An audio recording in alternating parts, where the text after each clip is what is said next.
So if it's so what's new? And he looks at me going, in the middle of the night? I go, yeah. I mean, the dog was up. He was ready to go. It was bizarre. Still hit me in the middle of the day. There we go. Let me So check. this explains a lot about how this morning's going.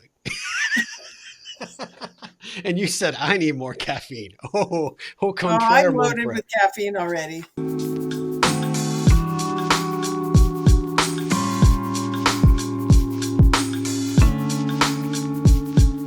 Hey, welcome to another episode of Inquiring Minds. I'm Steve Harper. With me, as always, is my sometimes hard to follow co-host Donna Karlin, and I mean that with the utmost respect. But Yeah, how are you doing today? are you telling me I need caffeine intravenously? I'm not going to say that at least in recorded, in a recording. Okay. It's a No, good I'm just thing kidding. I that think our maybe I need listeners, it. Yes, cheers. yes, it's a good thing our listeners don't listen into our pre-show conversation because they wouldn't be able to follow us. We're all over the place. Well, we Yeah. would have a whole lot more fans out there. I'm just saying. We should just record that because it's hilarious. It's absolutely hilarious. What are we talking about today? So I was reading a lot about creative destruction. I'm fascinated by that. So, creative destruction is everything from, and I'm going to use this as an example, although I don't believe they did this. Say McDonald's was known in the past for sure for the Big Macs. Yeah, And people would go for Big Macs and they would literally trust what they would get at McDonald's. They knew what they would get, sure. whether it's that or something else. So creative destruction might be them discontinuing the Big Mac to try to promote something new and not have people come for the same old, same old. So it's Yeah, pretty much dismantling long-standing practices to invite innovation. So I was thinking, it takes a lot of guts to quit something before you start something new. yeah, And I don't think we're taught that. I think there's a huge amount of conversations going on around us about you don't quit, you persevere, you hang in there, all of the terms that are used for you to continue and be determined to work something through. Well, what if something else came up and that you were destined for something that's even greater? We are not taught how to quit well. It's not a skill that we're taught. And what if we could teach it? Where would it apply? And hmm. I wanted to throw that out there because I think it would apply to personal relationships as well. Sure, I would sure. think. Yeah. So what do you think? I do believe that it is something that we're not taught. You're sort of cultured in school to not give up, persevere, keep going down the path. You're sort of judged when you want to give up and try something different or something new. I've seen it being a youth soccer coach for many, many years. There were players that were encouraged to play because their parents played, and by God, their kid's going to play, even though their kid Mhm. might not have an ounce of athletic talent whatsoever, didn't want to be there. And so you're sort of culturing the kid to understand that once you commit to do something, or you sign up for something, or you take this class, or you head down this career path, that quitting is kind of for losers, and it's kind of a sad perspective, because at the end of the day, um, you may be doing something that really just is not in your wheelhouse, and you should be doing something else. But the fear and shame that surrounds the word quitting, I think holds a lot of people back from doing so. That's it. And it is a skill for winners. I mean, Yeah, ultimately, winners know when to do a course correction. yeah, That's not to say you renege on your commitments. There's a difference there. It yes, is a tightrope. There's no question if looking at you're walking the line. Um, but look at it from the perspective of innovation, even within your own company. sure, What what do you have to quit or let go of in order to invite innovation? Because look, like, I hate using them as a an example because they've been used to death. Kodak. yeah, They thought that they didn't have to get rid of print film because this business of digital um, pictures and all that is a fad. It's not going to be anywhere near as popular as the film industry, and they did not innovate, and they disappeared. I mean, they were the company for photography. And how do you let Yeah. yourself just wither away and die? Well, You know, and the ironic thing about that is they were actually the first commercial brand with a digital camera. You know, very few people know that. I owned one at the time, but they didn't put the time and energy and resources behind it because they did think it was kind of a fad, kind of a nuance. People had home computers. You might want to take a couple of snaps, but everybody's going to want to have that box of photos, right? yeah. And what are they all doing it now? They're scanning them to be on their computers, Yeah, yeah, and digital frames and all that kind of thing. It's really quite amazing. It's all about mindset, yeah, right? absolutely. It's being courageous enough and having the guts to say, I'm going to quit this and embrace something else. What do you need to do in order to have that mindset? That's the question that I'm throwing out there. What do Yeah, you need to consider? yeah. I think it's tough because I think at the end of the day, even quitting a job where you have you have a reasonable expectation that you have a paycheck coming, to do something different, go back to school, take on a new job, gap in income for a period of time as you're getting hired on with a new entity. There's risk associated with it. And I think that the fear of taking a risk holds a lot of people back. I think the fear and shame of what people think about why you're making this shift or adjustment. I got me thinking about someone that I know that has was in a role at a tech company here in Austin that was really good, really successful in what they did, but it just didn't float their boat. And they decided that they were going to go on the weekends and study to get a real estate license and learn all they could about real estate. Her parents were telling her she wouldn't be successful. Her husband at the time said she wouldn't be successful. It was, why would we, give up this really, this really plush job and opportunities that came?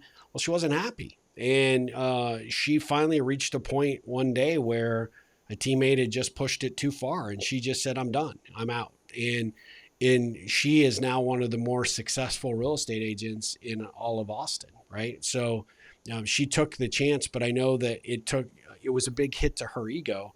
I just interviewed for my other podcast, The Ripple Effect, an American Ninja warrior, Angela Gargano, who is really a dynamic young lady, but she went to school for something completely unrelated to fitness, and she was like a biochemist and was moving down that path. Graduated college, everything was set. Her parents were proud of her. She was on her way, and she was sitting in her apartment in I think New Jersey at the time, and realized that I'm miserable. Yes, I agreed to do this. Yes, I love chemistry. I love science. I love all the things that there is about this, but I don't love the job and I don't love the industry. And so she went back to get certifications on health and wellness, and became a health coach and fitness coach, and she ended up completely upending her life. And at the time when I interviewed her, she said, everybody told me I was crazy. Everybody told me, how do you leave a plush, role and opportunity? Like, you had so many people work so hard to get there. You got there. Why would you give up? And, to think about where she would be had she listened.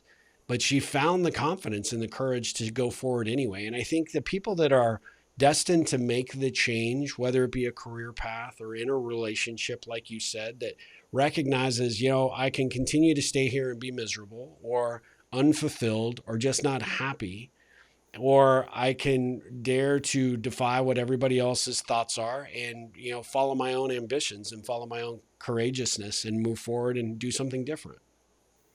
There's also the piece about, which can be worse, not being miserable, but just living life on autopilot Yes. and knowing what tomorrow's going to look like, and the day after, and the day after. No surprises. You know what your paycheck's going to be, no surprises. And just continue on with life on autopilot. Yeah. And there's another part of this conversation. It came to mind yesterday. I was talking to a young man who was struggling with what's next in his career because he sees what he's currently doing. He's a musician. He sees what he's currently doing coming to somewhat of an end. The project that he's currently working on, and he's very talented in multiple realms. He has a lot of, for a young guy, he has a lot of experience in multiple areas. And, I'm saying to myself, why does it have to be either or? That's the next thing. It's not, I'm going to give up 100% of something to engage in 100% of something else. Yeah. I remember when I transitioned from being a musician into the field that I'm in now, I brought music with me to work with long-term care patients. And I used it as a, no, I'm not going to say therapy. I'm not a clinician, but I used it when they were deep in depression because what they were living, or on a high because they were doing so well in their recoveries. And so I had a stretch song and a hug song for them. Just things that where music could come to play, because music permeates us unlike anything else. We own Yep. it. We have our favorite songs. We have our song that we dance to at our weddings. We have all kinds of milestone songs. We remember what we were listening to when X happened, that kind of thing. And so why not take bits and pieces of things? Creative destruction can be dismantling something, but it doesn't have to be 100% of that something. Sure. Why do we think in absolutes? I don't understand that. I understand some people are hardwired to be an all or nothing kind of person. We're not going to go into the core values index right now. I also understand that you could look at what if it could be this and something else? What if I could take what I'm currently doing and apply it? So Mm-hmm. even like coaching, people would say, I want to go into coaching, give up my job, go into coaching. And I actually wrote a book about that, the power of coaching. Don't give up your day job, or should you? Why not bring Yeah. coaching into your organization? That could be extraordinarily powerful. So you keep your job and you bring in what you love to do, that working with people in a coaching capacity. So I'm inviting our listeners to ask, what is a yes and conversation for you? Not it's got to be this or this. What about this and this? What does Yeah. that look like for you?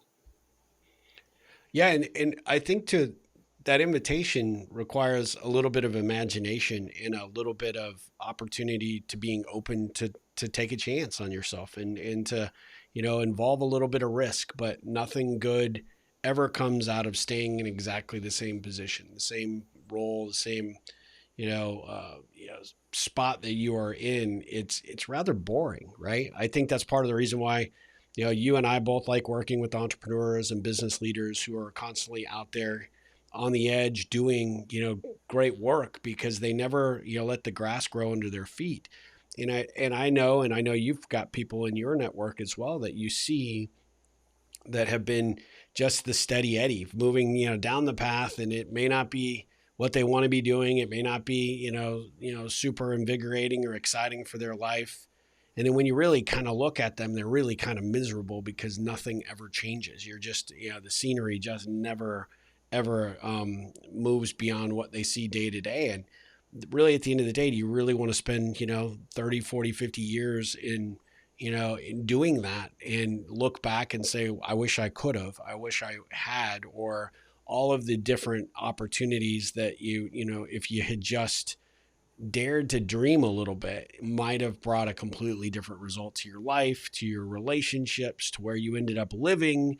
And it's really kind of sad, that so many people sort of get sucked into not being willing to take a chance. And for me, it's kind of heartbreaking. I could not do it for my life, and it's what creates a lot of really fun opportunities. I've brought a lot of unique people into my life, built great relationships that never would have happened. And I followed the prescriptive model of get a corporate job, stay with that corporation as long as you possibly can, and just show up and do the work. Whether you like it or not, it's a job, take the paycheck, and that's what everybody does. And it's not true. That's So I'm glad I didn't buy into that. That's good because what you're doing is challenging the societal norms. Yep. And, how often do people do that? Like, I'm fascinated by that. I'm writing another book, believe it or not, on like finding your point of distinction. What sets you apart? And one of the first steps is to challenge the societal norms. That's in the olden days. You're going Yeah. to get married, have 2.5 kids, that kind of thing, and you're expected to have a job, stay there until you retire at 65. I'm Yep. past 65. I'm never retiring. I mean, even that is a societal norm that I'm not going to even consider. Yep. There's so many that guide our lives without us thinking, what is it going to take so that the average person, the everyday person, actually thinks, what are the societal norms that I live by, and how could I use the creative destruction to be able to let go of that which should not and I don't want to define me? Yeah. I think that is a very critical question we should have with ourselves I on a agree. regular basis. Yeah. I agree. Well, I think there's so many ways that we could take this conversation, but this alone, I think just that question is a good place to stop, and it's a good one to have our audience contemplate. I'd love to hear their feedback and their thoughts about this topic because how many of you are actually living that life where it's just like, Groundhog Day, where it's on rinse and repeat? And how many of you wish you were doing something different? How many of you have done something different and realized, oh my gosh, I had no idea my life could be so vibrant. There could be so much capability and I could experience so much more. We would love to hear your feedback and your input on this particular topic or really any of the topics that we cover. So, Donna, how can they do that? Join our Facebook group. It's the best place to have these conversations. And we're getting new people almost every day, which is just fantastic. It's thrilling to see you engaged, and a great place for you to share your 3 cents on this, for you to let us know if you want us to talk about specific topics or areas of interest with you, like for you. So just let us know. Yep. It's Inquiring Minds with Donna Karlin and Steve Harper, and we want to hear from you. Plus, all the podcast channels cover like not cover. That's not the word I'm looking for. I do need that Carry caffeinated us. food. Yeah, they're carrying all Carry of it. our, Thank yeah, they're you. carrying it. Yes, that's it. So yeah, make yourself welcome and let us know that you're there. Excellent. Well, this is another great conversation, as they all are. I'm so grateful to have them with you each week, Donna, and I will look forward to spending time with you again on our next episode. But until then, have a great day. You too.